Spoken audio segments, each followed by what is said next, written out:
Next up, we have to talk about down payment because depending on which group or bucket you fit into, the down payment requirement changes completely.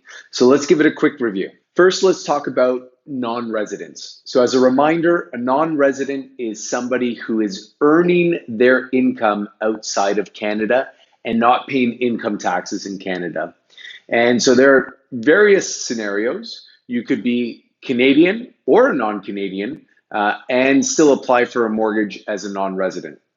So the down payment requirement changes though depending where you are. If you are earning your income in the United States, then you are required to have at least 35% down payment as the minimum amount.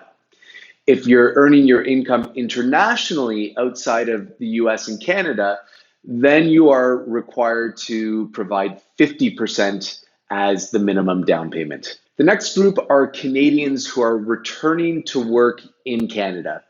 If you're in this bucket of people, then there is really no minimum down payment required. You're treated like any other applicant in Canada.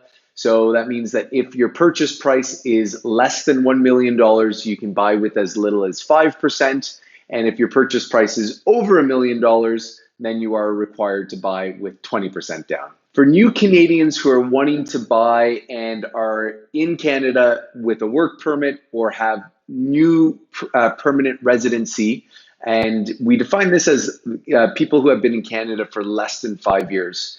So if you're in that bucket of borrowers, then there's good news. You can buy with as little as 5% down and have your mortgage insured by a mortgage default insurer. We sometimes call that a high ratio mortgage or a CMHC insured mortgage.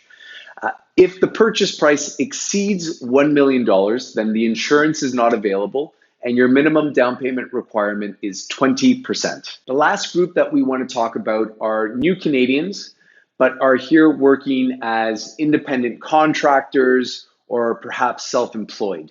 For this group, it's most difficult to apply for a mortgage, and we'd probably have to work with what we call an Alt-A or one of the B lenders. And if you fit into this last category, the down payment is very important. You would most likely be expected to provide at least 35% down payment, if not more, depending on all the details of your application.